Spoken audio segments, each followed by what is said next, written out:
Jaire, visitante, te doy la bienvenida al santuario. Creo que Delfos es un lugar fantástico si lo que buscas es información. He acudido varias veces en busca de respuestas a preguntas especialmente desconcertantes y en ocasiones hasta las he encontrado. Esto es Delfos, hogar del célebre oráculo. Para los griegos era el ombligo del mundo. Desde Grecia y fuera de ella acudían reyes y peregrinos en busca del consejo de Apolo a través de la voz de su intérprete, la Pitia. Durante tu visita conocerás el santuario a través de los ojos de un peregrino y descubrirás la importancia que tenían para los griegos los oráculos y sus profecías. En marcha, comienza tu peregrinaje. Te estaré esperando cuando concluyas la visita.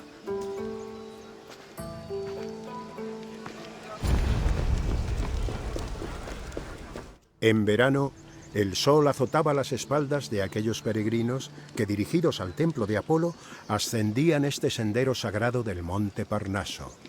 A lo largo del camino podían admirar los magníficos monumentos, tesoros y estatuas que lo flanqueaban. Estos hitos eran ofrendas realizadas para venerar la benevolencia del oráculo.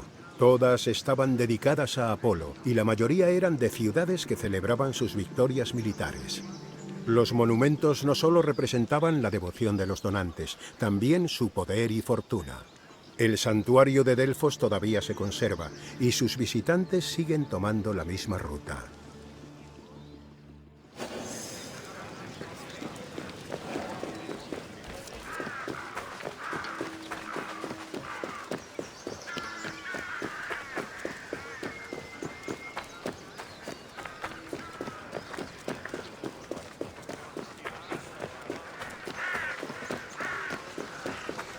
Una de las más impresionantes ofrendas a Apolo fue realizada por los Nidios, una colonia griega de la isla de Lipari, al norte de Sicilia. La historia de esta ofrenda es muy curiosa. El mar Tirreno era el escenario de la guerra entre Nidios y etruscos. Los Nidios acudieron al oráculo en busca de buenos augurios y, siguiendo su consejo, lograron capturar 20 barcos enemigos. Para dar gracias a Apolo, ofrecieron al dios tantas estatuas como barcos habían apresado.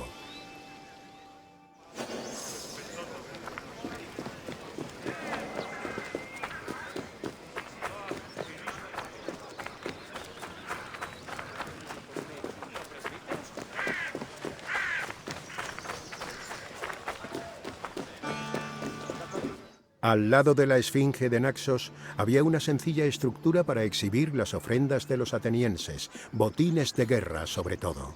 Estas ofrendas en particular, llamadas exvotos, eran mascarones de barcos persas hundidos. Los atenienses levantaron el pórtico tras la victoria naval frente a Persia el año 478 a.C.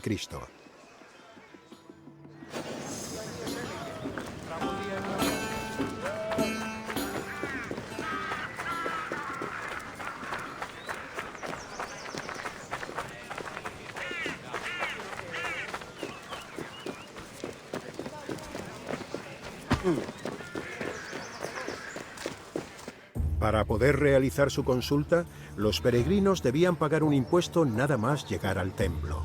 Este impuesto les daba derecho a un acercamiento inicial al altar de Apolo y a sacrificar un animal al dios. Pero antes de poder acercarse a la Pitia, había que completar el ritual preliminar. Si el animal reaccionaba favorablemente y mostraba señales de aceptar al dios, sería sacrificado, y el peregrino podría entrar al templo para hacer su pregunta a la Pitia.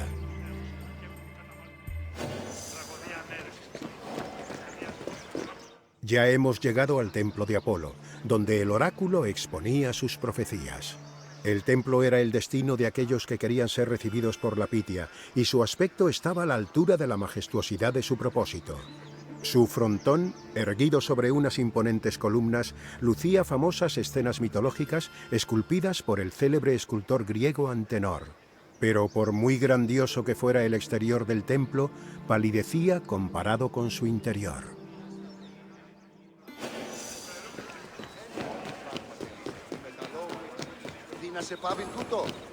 Las profecías se hacían en la parte más restringida del templo, el Aditon, por una mujer casta conocida como la Pitia. Antes de comenzar con el ritual y emitir profecías, se purificaba con agua y quemaba harina de cebada y hojas de laurel. Después, sentada en un trípode y rodeada de ofrendas, la Pitia entregaba los mensajes de Apolo. Sus palabras eran extrañas e indescifrables y precisaban de la interpretación de los sacerdotes del templo.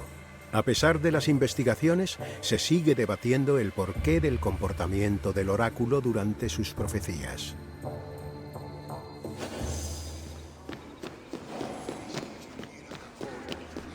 Según el mito, mientras buscaba un oráculo que transmitiera sus palabras a los mortales, Apolo fundó un santuario en el monte Parnaso. Para conquistar el lugar, tuvo que matar a su siniestra guardiana, la serpiente Pitón.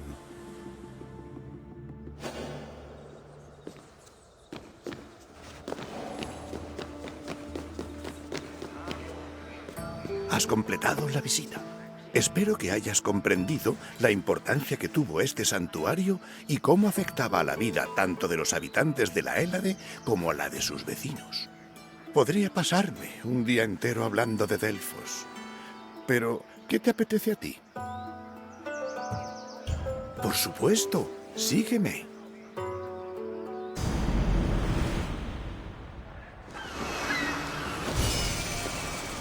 Saludos, errante. Esto que ves es el puerto del Pireo.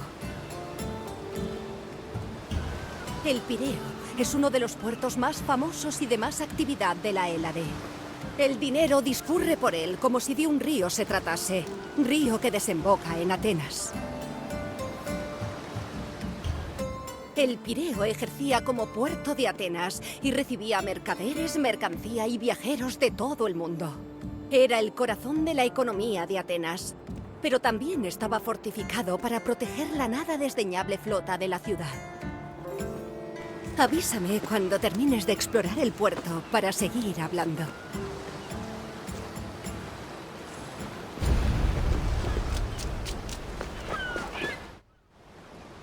El Pireo, una península al suroeste de Atenas, llegó a ser el principal puerto de esta cuando el político Temístocles promovió el desarrollo de sus puertos naturales.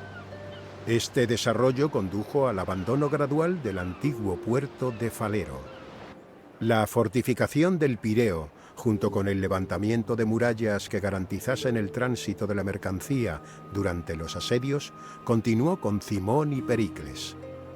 El Pireo estaba dividido en tres sectores principales: el puerto militar, el emporio y la zona residencial. Para el siglo V a.C., no solo era el cuartel general de la flota ateniense, sino también el centro mercantil del Mediterráneo.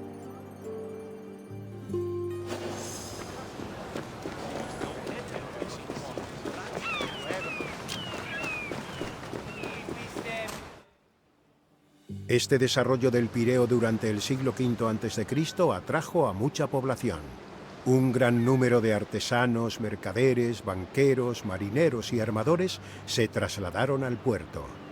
Su población era una mezcla de ciudadanos griegos, extranjeros de visita e inmigrantes, metecos. Esta variedad de habitantes confería al Pireo una atmósfera cosmopolita. La mayoría de habitantes se dedicaban al comercio, pero otros trabajaban en astilleros o en industrias a gran escala, como la producción de escudos. El foco comercial del Pireo ofrecía muchas oportunidades para aquellos que ansiaban aumentar su fortuna y estatus. Una de esas historias de ambición es la de Pasión, un esclavo que acabó siendo ciudadano y ganó una fortuna gracias a su banco y su fábrica de escudos.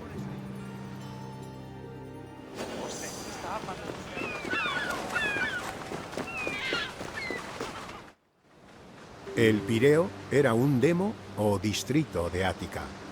Su tamaño, función y variedad de población hacían que su estructura administrativa fuera mucho más compleja que la de otros demos. Pero por encima de todo, y debido a su importancia para la ciudad, era la asamblea ateniense la que controlaba de cerca el Pireo.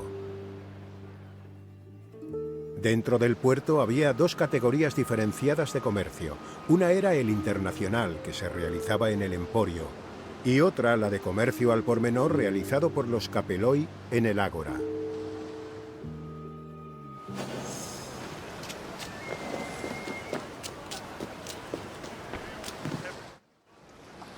El emporio era un puerto comercial dedicado a intercambiar bienes de ultramar.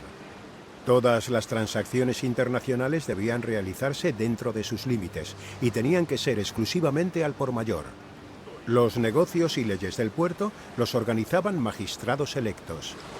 Mientras tanto, las autoridades del puerto, epimeletes, supervisaban el comercio y regulaban los precios. Esta tarea era fundamental, porque la cantidad de mercancía fluctuaba enormemente debido a las malas cosechas o la pérdida de cargamentos. Los productos más habituales vendidos en el emporio eran verduras, frutas, pescado, cuero, madera, mármol, metal, armas y cerámica. Según Hermipo, Atenas era lo bastante rica como para permitirse los artículos más selectos de todo el mundo. Por ejemplo, higos de Rodas, almendras de Tasos, aceite de Samos y vino de Quíos. Toda la mercancía que pasaba por el emporio tenía que tributar impuestos, una importante fuente de ingresos para Atenas.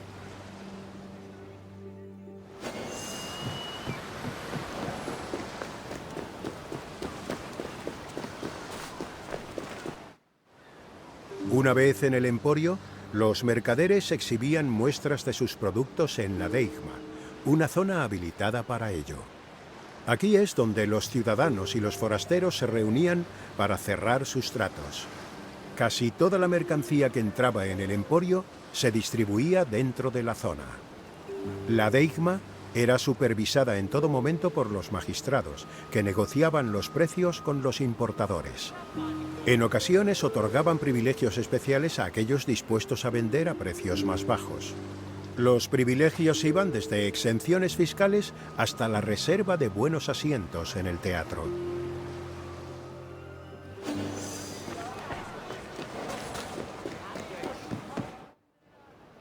El Pireo era un demo, y como tal estaba supervisado por un magistrado especial, el demarco. Mientras que la mayoría de demarcos eran elegidos entre los habitantes del demo, el del Pireo era designado directamente por Atenas para defender mejor sus intereses comerciales. De hecho, los asuntos relativos al emporio, al puerto militar y al comercio de cereal se debatían y decidían en la Asamblea de Atenas. Los metronomoi supervisaban las transacciones dentro del Pireo. Estos eran los magistrados responsables de vigilar las pesas y medidas. Se aseguraban de que las medidas de los mercaderes fueran siempre precisas para evitar timos. El Pireo terminaría por convertirse en una ciudad por derecho propio, pero siempre permaneció bajo el control de Atenas.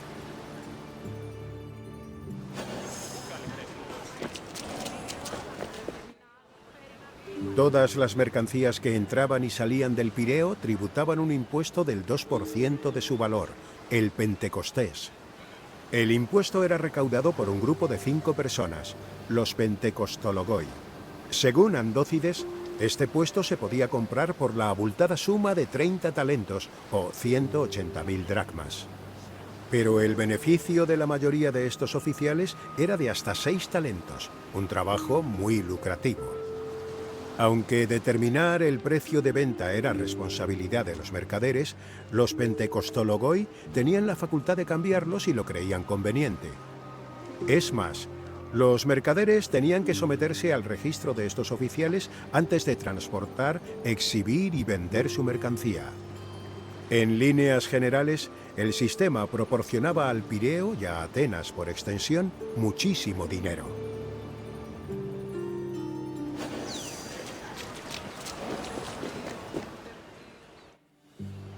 Los magistrados encargados de supervisar la venta de grano eran los sitofilaces.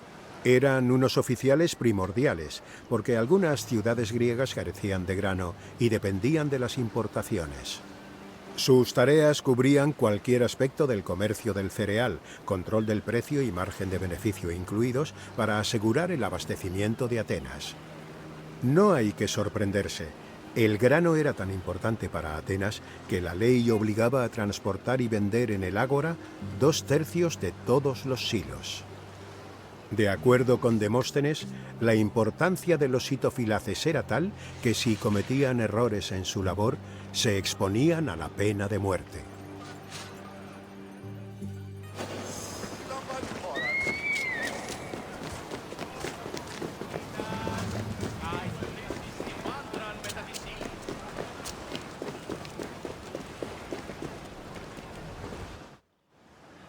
El emporio operaba sobre un entramado de créditos y préstamos. Dos tipos de comerciantes manejaban el comercio internacional. Los emporoi transportaban la mercancía en barcos ajenos, mientras que los naukleroi lo hacían en sus propias naves. El resto del emporio lo componían banqueros y contables que concedían préstamos y contabilizaban los barcos que entraban y salían. Tanto emporoi como naukleroi financiaban sus travesías marítimas con estos préstamos, que solían tener un elevado interés por culpa de los peligros del mar. Los emporoi pagaban con los préstamos la mercancía y el derecho a usar la nave. Los naukleroi solo pagaban a la tripulación. Los préstamos e intereses se pagaban cuando regresaba el barco. Pero si se producía alguna catástrofe como un naufragio, las obligaciones entre el mercader y el dueño del barco se eliminaban, y las pérdidas las asumía el prestamista.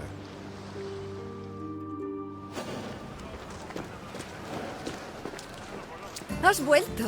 Espero que hayas disfrutado del paseo por el puerto. El Pireo era importante para los intereses comerciales de Atenas, pero acabó adquiriendo una vibrante y bulliciosa entidad propia. Si tienes alguna consulta, no dudes en hacérmela. Desde luego. Sígueme, errante.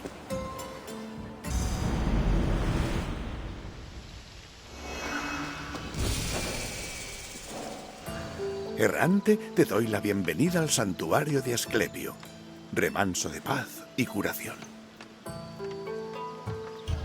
El santuario de Asclepio es un lugar fascinante incluso para aquellos sin interés en la medicina. En este lugar asombroso se daban la mano, la mística, la religión y la ciencia. Y si alguien sufría un desvanecimiento, tenía la suerte de estar rodeado de los mejores médicos. Este es el santuario de Asclepio, dios de la medicina. Aquí acudían los cansados y enfermos en busca de curas para sus males.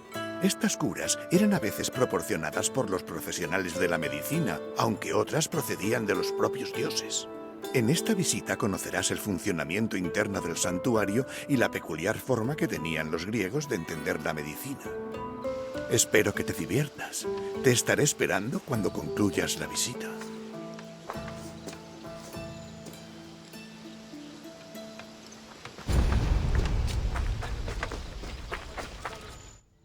Los débiles y los enfermos venían al santuario para rezar y ofrecer sacrificios a Asclepio, el dios de la medicina. Según el mito, Asclepio fue una vez un médico mortal que terminó por convertirse en un dios. Tenía muchos santuarios por toda Grecia, pero el más famoso era el de Epidauro. Esta es la inscripción que podían leer los peregrinos al entrar en el santuario. Para entrar en esta casa del dios perfumada con incienso se ha de ser puro. Y el pensamiento es puro si se piensa con devoción.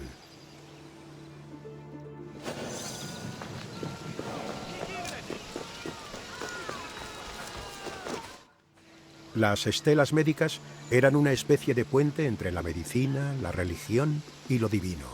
Eran losas con inscripciones que alababan las virtudes y méritos de Asclepio y describían sus métodos curativos. En ellas se relataban los sueños que había tenido el paciente en el Ábaton, uno de los edificios más importantes del santuario. En las estelas podía leerse el nombre del paciente, su enfermedad y cómo fue curado por Asclepio. Es probable que fuesen escritas por los sacerdotes, o al menos bajo la supervisión de estos. Asclepio era una deidad compleja. Además de ser dios, recibió formación como médico y fue discípulo del centauro Quirón.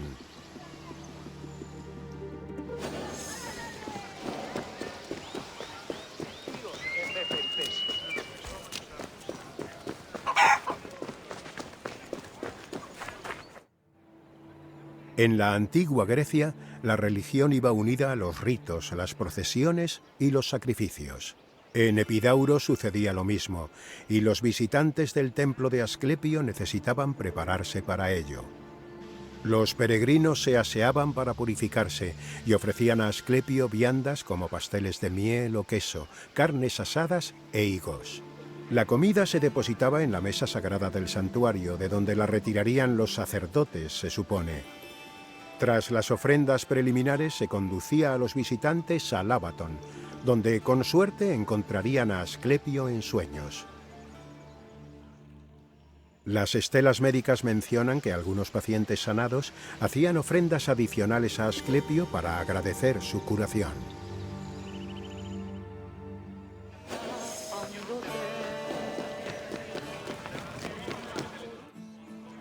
Cuando nació, Asclepio era mortal.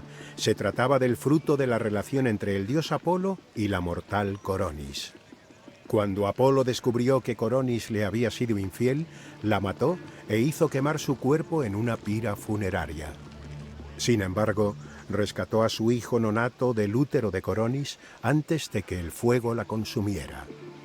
Apolo entregó al bebé al centauro Quirón, que crió a Asclepio y le enseñó la práctica de la medicina. Con el tiempo, Asclepio destacó tanto en las artes curativas que llegó a resucitar a los muertos. Fue Zeus, indignado, el que envió al Hades a Asclepio con un rayo. Apolo se vengó a continuación, matando al cíclope responsable de fabricar los rayos de Zeus. Zeus resucitó entonces a Asclepio, haciéndolo inmortal y deificándolo en el proceso. Asclepio se representaba en esculturas, cerámicas, mosaicos y monedas, sujetando una vara con una serpiente sagrada enroscada. A día de hoy, esta vara sigue siendo un símbolo asociado a la medicina.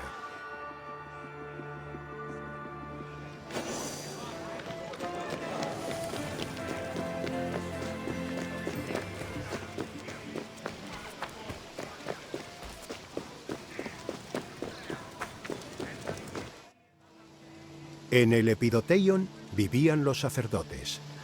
Vínculo entre los pacientes y los dioses, los sacerdotes eran vitales para el funcionamiento del santuario. A menudo eran elegidos para el sacerdocio durante plazos de un año, aunque los más acaudalados podían pagar por su puesto. Además de interpretar los sueños de los pacientes en el Ábaton, los sacerdotes supervisaban y realizaban sacrificios y rituales. Su atuendo durante estas ocasiones solía ser blanco.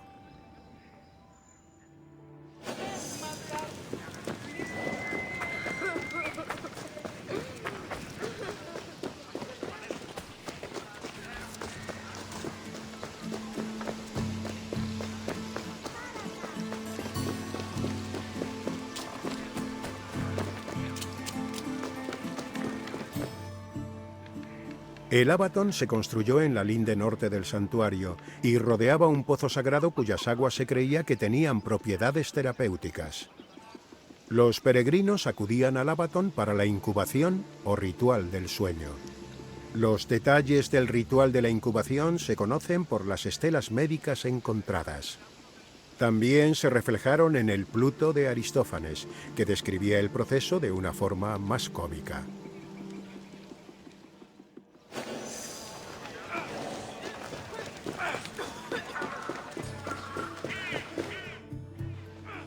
La incubación era el ritual celebrado por los peregrinos en el Ábaton. Una vez completados los rituales preliminares, los peregrinos podían acceder al edificio sagrado, donde se tumbaban boca abajo. Mientras se dejaban llevar por el aroma del incienso, los sacerdotes apagaban las lámparas de aceite y pedían silencio para dormir.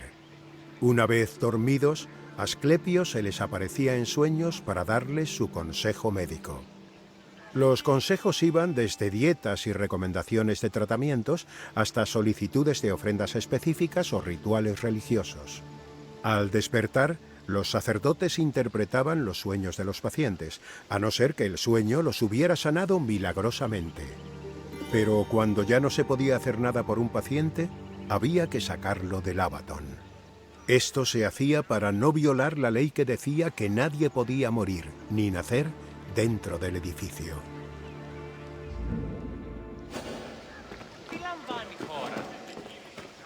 Veo que has completado la visita guiada. Espero que hayas disfrutado en el santuario. Como habrás visto, los dioses y los milagros influían igual o más que la medicina en el proceso curativo. ¿Qué otra cosa te gustaría hacer ahora? Muy bien. Sígueme.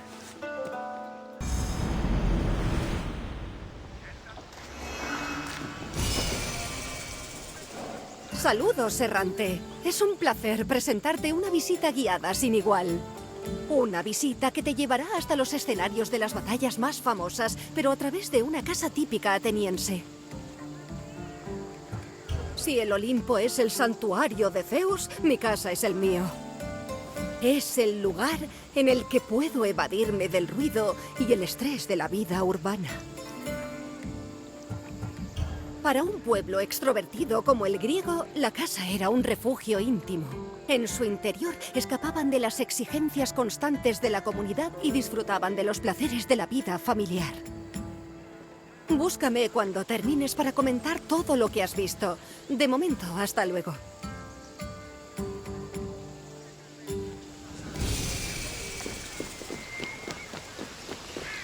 La casa, u oikos, era la residencia de las familias griegas y sus esclavos. Al contrario que en las casas modernas que miran hacia afuera, la vivienda griega se construía mirando al patio. El patio era el elemento central de la casa, la fuente primordial de luz solar del edificio, y también el emplazamiento de los altares dedicados a la oración. El edificio en sí se componía de estancias para la familia que incluían dormitorios, almacenes, una cocina y una sala de estar. Las mujeres se ocupaban por lo general de atender la casa, lo que en Grecia se llamaba oikonomía, término que inspiró la palabra moderna economía.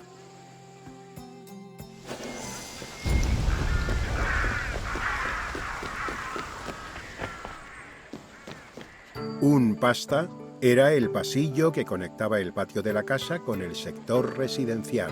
Los restos arqueológicos de la ciudad de Olinto revelan que los pastas se añadieron al diseño de la casa griega en el siglo V a.C.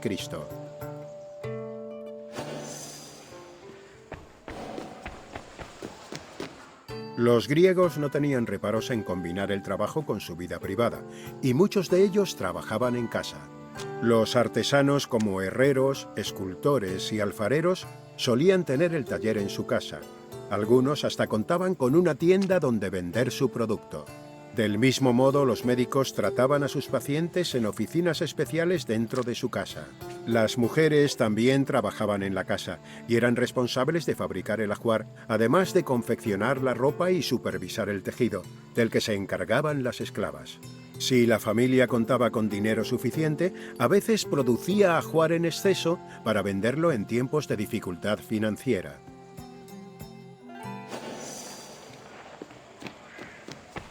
El patio interior era el nexo de toda la casa. A nivel funcional, permitía la circulación del aire y el acceso a la mayoría de las habitaciones.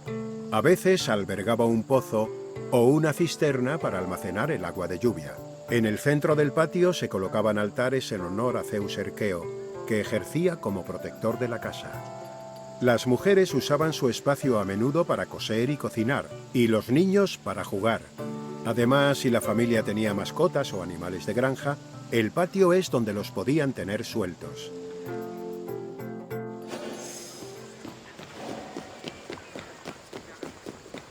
El baño se encontraba en la parte trasera de la casa.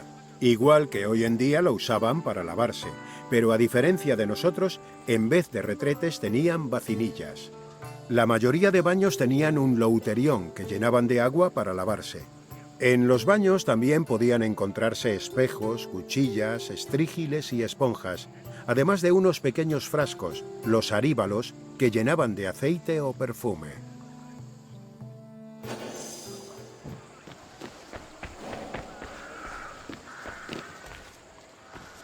Los hogares griegos tenían cocinas para preparar la comida familiar. Excepto en ocasiones especiales como banquetes o tras un sacrificio, los griegos no solían comer carne. Su dieta se basaba en el cereal, y lo consumían en forma de pan, gachas o una torta de cebada llamada maza. En contadas ocasiones comían aves de corral, pescado y marisco, además de fruta, verduras, leche y queso de cabra y aceite de oliva. La comida se cocinaba sobre un trípode o a veces en un clibanos, que era un tipo de horno móvil. Usaban además utensilios de cocina como braseros, morteros, espetones para ensartar comida sobre el fuego, fuentes y sartenes. La familia almacenaba alimentos en la cocina en unos contenedores llamados pizos.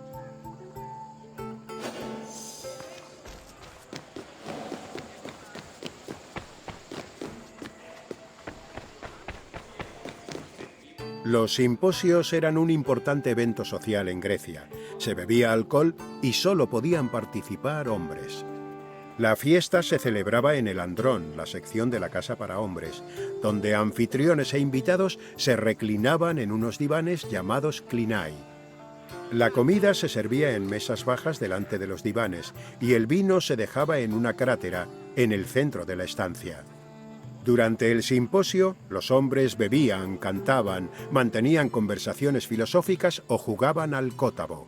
A menudo invitaban a participar a músicos, danzantes e incluso a cortesanas. Las hijas y esposas siempre estaban excluidas, eso sí.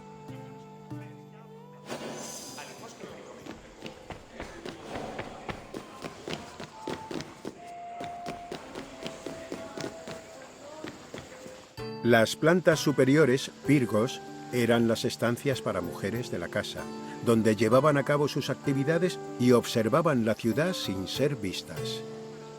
Los tejados también se usaban durante un rito especial llamado Adonias, una celebración especial en honor a Adonis solo para mujeres. Al inicio de la primavera, las mujeres llenaban con tierra y semillas de lechuga tiestos de terracota y subían por una escalera para dejarlos en el tejado. Estos tiestos eran los jardines de Adonis, propios de las mujeres.